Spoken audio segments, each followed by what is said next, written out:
What I'm about to tell you is beyond comprehension. It's the kind of thing that makes your blood run cold when you realize how deep this rabbit hole goes. Today, I'm talking about the real rulers of the world. BlackRock, Vanguard, and State Street, the big three asset managers who are puppet masters pulling the strings of the entire global economy.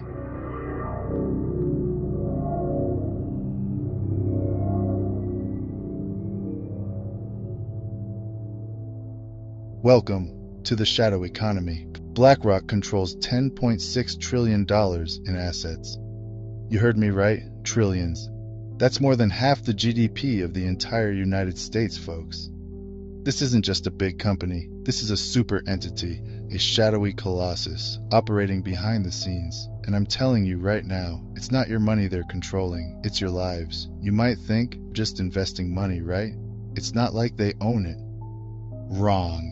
They don't need to own it to control it. This is financial warfare at its finest, people. They've perfected a technique called passive investing, a loophole that allows them to buy up shares in nearly every major company across the board. They hold pieces of everything: Amazon, Apple, Google, you name it. They have stock in 95% of Fortune 500 companies, and they claim they're just passive, just going along for the ride. BlackRock, Vanguard, and State Street are sitting on top of your pension funds, your 401ks, your insurance savings, the money you've been slaving away for your whole life.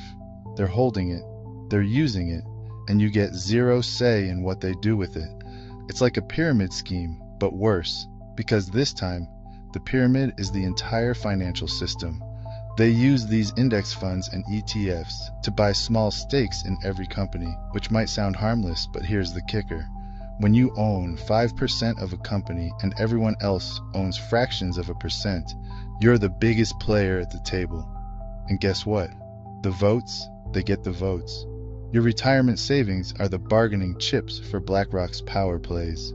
This isn't investing, this is universal ownership. They don't have a stake in the game. They own the entire casino. When you look at the big picture, it's clear. We're not dealing with a financial firm. We're dealing with an empire. BlackRock's strategy is to own a slice of everything so that they're always winning, no matter which companies rise or fall. It's a new kind of monopoly, a neo-monopoly that transcends traditional competition. Think about it. If they own pieces of all the major airlines, all the big tech companies, all the major banks, then they don't care which one wins because they profit either way. This isn't capitalism, folks. This is something far more sinister. It's like a financial octopus. Its tentacles wrapped around every sector, squeezing tighter and tighter. Why would they want control over every aspect of the economy? Because it's not about the money, folks. It's about the control. This is a move straight out of the globalist playbook. The same playbook used by the World Economic Forum. Larry Fink, the CEO of BlackRock, isn't just a finance guy. He's a globalist insider, rubbing elbows with Klaus Schwab, pushing for ESG scores, and advocating for stakeholder capitalism, which is just fancy talk for centralized control. And here's the kicker. These guys aren't accountable to anyone. They've created a closed-loop system where they own shares in each other. That's right. BlackRock's biggest investors are Vanguard and State Street, and vice versa. It's an endless money go-round, a self-reinforcing feedback loop of power and influence. It's the ultimate financial power grab, and the average American is completely clueless about it. We've established that BlackRock isn't just an asset manager. They're the puppet masters, quietly manipulating the strings of the global economy. Now, we're diving into their secret weapon, the revolving door between BlackRock and the US government. This isn't some far-fetched conspiracy theory. This is documented fact, and the implications are terrifying. Let's break this down. BlackRock is so powerful that in 2008, during the financial crisis, the US government didn't turn to a bank for help. They turned to BlackRock. They were brought in to help manage the bailout of Bear Stearns and AIG. That's right.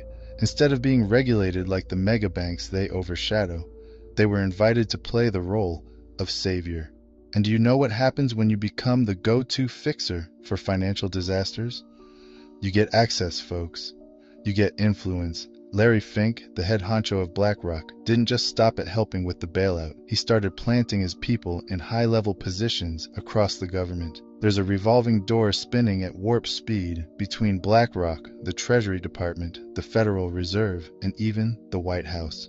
Since 2004, at least 84 former government officials and central bankers have found a cushy landing at BlackRock. You think that's a coincidence? Let's talk about Larry Fink himself. He's not just the CEO of a big company. He's a globalist insider, a kingmaker. He sits on the board of the World Economic Forum, rubbing elbows with Klaus Schwab and the rest of the elites who are planning the Great Reset. You remember that, right? The Great Reset is about resetting the world's economy into a controlled system where they own everything and you own nothing. Fink tried to get himself appointed as Hillary Clinton's Treasury Secretary in 2016. He wasn't just vying for power. He was preparing to be the gatekeeper of American finance, and it gets worse. BlackRock has direct ties to the Federal Reserve, which, let's be honest, is neither federal nor a reserve. During the COVID-19 pandemic, the Fed turned to BlackRock again to help administer emergency lending programs. This means BlackRock was essentially printing money and deciding where it goes. Imagine that. The same company managing your pension fund is also deciding how much money gets pumped into the economy. This isn't free market capitalism, folks. This is financial fascism now.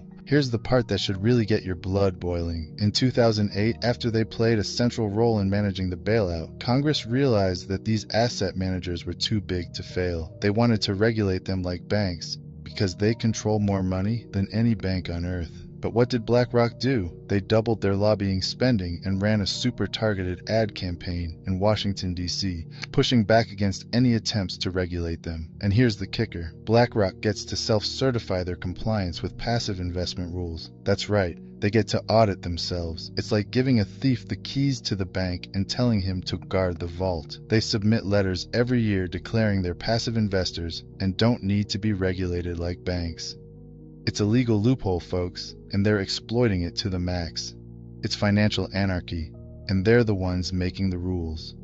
But here's the thing. It's not just Washington, folks. BlackRock has global connections. They've got ties to central banks in Canada, Europe, and even the IMF. The IMF, by the way, is pushing for a central bank digital currency that would give governments control over every dollar you spend. And who do you think will help manage this new digital financial system? You guessed it. BlackRock. This is the global financial coup, the quiet takeover of the world's economic systems by a few mega corporations and their elite partners in government. And it's not just happening in America, it's happening worldwide.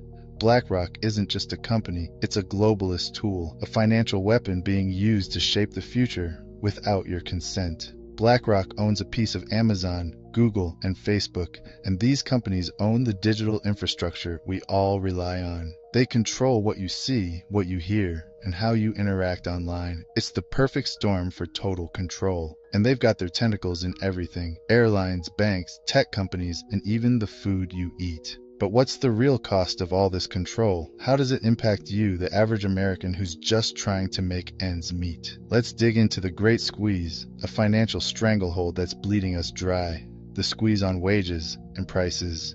You ever wonder why everything feels more expensive these days, yet your paycheck isn't stretching as far? It's not your imagination. This is by design, folks. BlackRock and their partners in the Big Three, Vanguard and State Street, have stakes in every major company you can think of, from your local grocery store to the tech giants that control your phone. They're all on the same payroll. Here's what's happening. These asset managers are pushing for maximum corporate profits at any cost, and that cost is passed directly onto you. They've got a direct incentive to squeeze workers and raise prices across the board because they control the entire supply chain. Look at the airlines. The Big Three own pieces of every major airline. You think they're interested in lowering ticket prices? No way. They make more money by keeping fares high and cutting costs, which means fewer staff, crammed flights, and higher prices for you. And it's not just airlines. Take a look at the big retail brands: Nike, Adidas, Under Armour. They're all part of BlackRock's portfolio. They don't care which brand wins because they own them all. Competition has become a theater of illusion,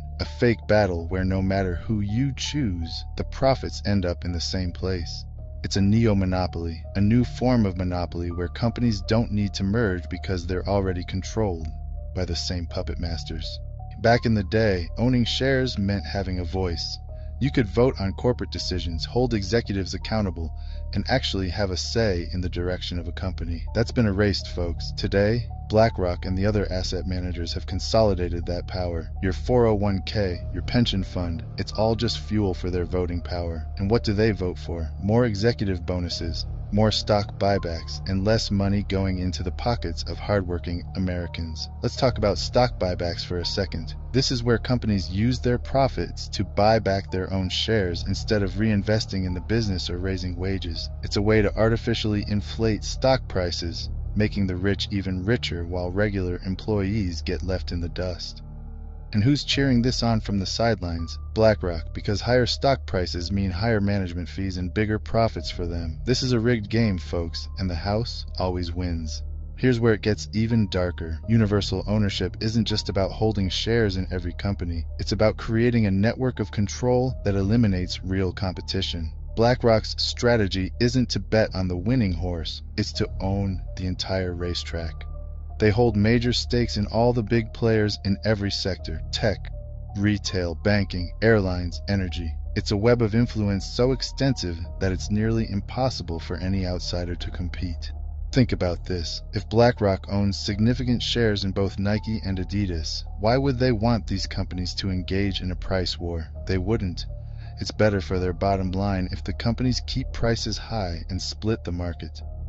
This is why everything from sneakers to cereal costs more today. It's not inflation, it's price fixing at the highest levels, disguised as, quote, market trends.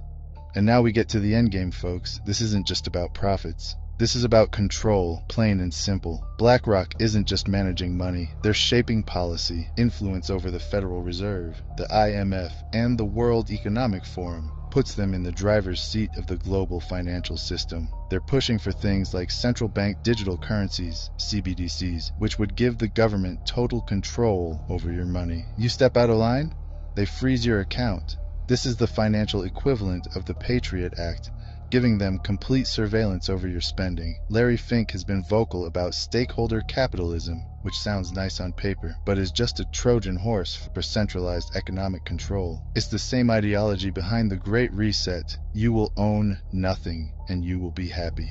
Who's going to own everything then? The asset managers, the financial elites, the very people who've been pulling the strings. You might be sitting there thinking, this sounds hopeless, what can we do? These asset managers operate in the shadows, counting on the fact that most people have no idea what's going on. It's time to shine a light on their tactics, expose their influence, and push back against this financial tyranny. We need real oversight. We need regulations that treat these asset managers like the banks they are, holding them accountable for their outsized control over our economy. We need to take back our shareholder rights, demand transparency, and start making noise before it's too late. Because if we don't, we're looking at a future where the middle class is obliterated. The economy is centrally controlled, and freedom as we know it is nothing but a distant memory.